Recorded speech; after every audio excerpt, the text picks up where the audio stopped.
At 10, first, the highlights. Permanent Secretary, Ministry of Information and Strategy, Olumide Shogunle bows out of active service. Nigerian Army calls for unity, reaffirms commitment to troops' welfare. On the foreign scene, Iran holds state funeral for top commanders, scientists killed in conflict with Israel. And in sports, Confederation of African Football celebrates former Super Falcons captain Onome Ebi's historic AFCON record. And now the details. I am Mike James. Friends, families and colleagues gathered on Ikeja to celebrate the gracious conclusion of a rewarding career of the Permanent Secretary, Ministry of Information and Strategy, Olumide Shogunle, from the civil service and his 60th birthday. In his remarks, Commissioner for Information and Strategy, Gbenga Omotosho, congratulated Mr. Shogunle on a special day, describing him as open-minded and a man with good character, hardworking and dedicated. Omotosho also commended him for his exemplary leadership and a goal-getter who has contributed immensely to the growth of the Information Ministry and Lagos civil service at large. The lesson of what we are doing today is what all of us should take home. And the lesson is that whatever you do in life, you should know that character matters. Today I have seen so many people, all our friends in the body of permanent secretaries. Lagos State Head of Service Bode Aguru, who was represented by the Permanent Secretary Public Service Office, Sukomi Oyegbola, described Shogunle as a diligent, dedicated, knowledgeable and very competent officer who has greatly contributed to the development of the state. I believe your mentees will continue to treasure the wells of knowledge you were able to share with them during your sojourn in the state public service. You have consistently demonstrated commendable leadership abilities, and your valuable contributions as member of the esteemed body of permanent secretaries have impacted policies of government positively. Goodwill messages poured in to the celebrant by colleagues and friends who urged him to continue to keep true to himself as they wished him well in his future endeavors. While responding in an interview, the celebrant, Mr. Olumide Shogunle, expressed gratitude to God for his faithfulness and urged every civil servant to take charge of their roles in the service. I feel good, I feel happy, I feel nice being celebrated. Work hard, stand out of the crowd, and the rewards will come. Our reporter Mojid Ololade reports that the event was attended by top government functionaries, body of permanent secretaries, head of agencies, among others. Lagos State Government, through the Office of Education Quality Assurance, or EQA, has inaugurated a 17-member committee tasked with drafting and implementing a comprehensive policy for non-state schools in Lagos. Speaking at the inauguration ceremony, the Permanent Secretary of the Ministry of Basic and Secondary Education, Abisola Dokumu Adigbite, noted that the initiative aligned with Governor Babajide Sanwo-Olu's vision of leaving no child behind by providing equitable, high-quality education to all children, regardless of school type. Dokumu Adigbite said the move aims to standardize the delivery of education in private and mission-owned institutions, which ensures alignment with both national benchmarks and Lagos State's unique educational needs. She also described the inauguration as a landmark step in the government's broader mission to transform the education sector.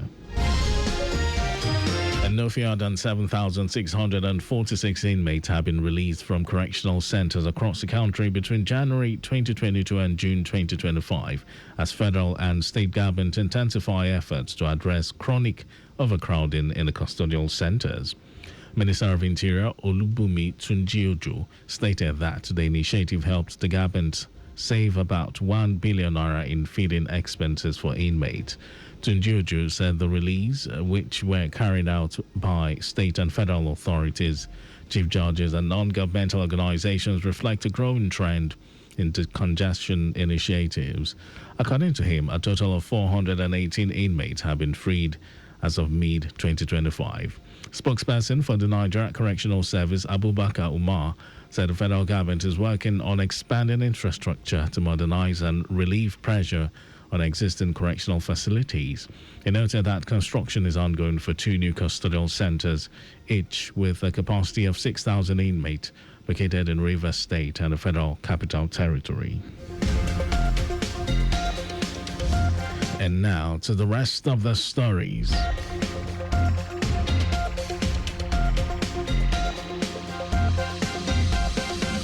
Chief of Army Staff Olufemi Oluyede has called on officers, soldiers, and their families to recommit themselves to national service and resilience in the face of evolving security challenges.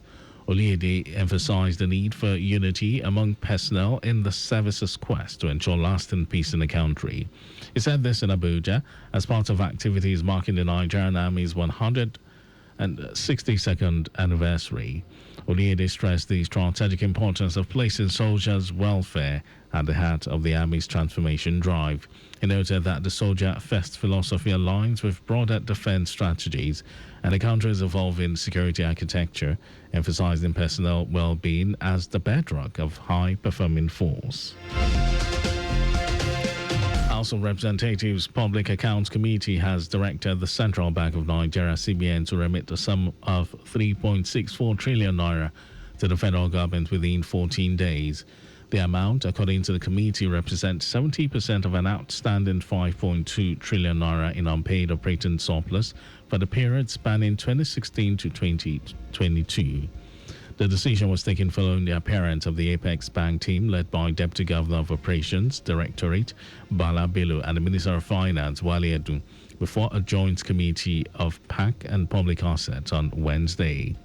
During the session, the panel grilled the CBN on its failure to remit operating surplus funds and its management of unclaimed dividend and dormant account balances.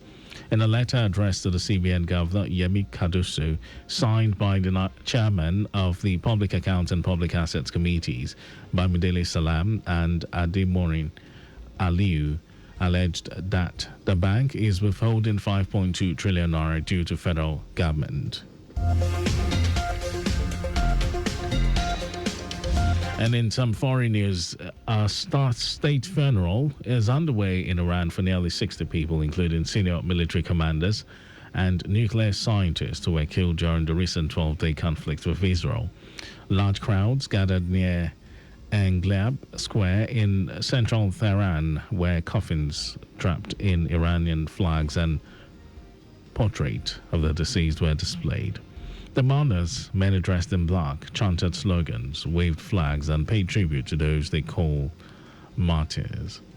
Among those being buried is Iran's highest-ranking military officer and Chief of Staff of the Armed Forces, General Mohammad Bagheri, and the Commander-in-Chief of the Islamic Revolutionary Guard Corps, Hossein Salami, and several prominent nuclear scientists. The funeral follows a fragile ceasefire announced earlier this week, and in nearly 2 weeks of cross-border attacks that intensified after the United States bombed key nuclear sites in Iran. Meanwhile, tensions remain high after U.S. President Donald Trump said he would absolutely consider bombing Iran again if the situation escalates. And in sports news, the Confederation of African Football, CAF, has honored former Super Falcons captain Onome Ebi for her remarkable legacy in the Women's Africa Cup of Nations. Ebi, a commanding central defender, made history by featuring in 7 editions of the prestigious tournament, more than any other player in its history. CAF, in a tribute posted on its official website, praised Ebi's longevity and impact, calling her an emblematic figure of Nigerian football and a model of consistency. The veteran defender featured in the Women's AFCON in 2008, 2010, 2012, 2014, 2016, 2018, and 2022, cementing her status as a key pillar in Nigeria's defense across multiple generations. Her career, spanning nearly 2 decades, has inspired a new wave of African female footballers and earned her a place among the legends of the game. And that was our news at 10. Just before we go, maintain adequate distance from the vehicle ahead of you to avoid collision. You can follow us and like all our various social media platforms: X, Traffic Radio 961, Facebook, Lagos Traffic Radio 96.1 FM, Instagram, Lagos Traffic Radio 961. Subscribe and watch our news and programs live on YouTube. Traffic Radio 961. And you can also visit our website www.trafficradio961.ng. Listen to Lagos Traffic Radio live on My Lagos app for timely updates. Did you know that the Sanwo-Olu administration initiated the Lagos State Employability Support Project to address the labor skill gap and unemployment problems? You can always get more details on the Lagos State Government website. And to end the news, here are the highlights of the major stories. Friends, families, and colleagues gathered on Ikeja to celebrate the gracious conclusion of a rewarding career of the Permanent Secretary, Minister of Information and Strategy, Olumide Shogunle, from the Civil Service and his 60th birthday.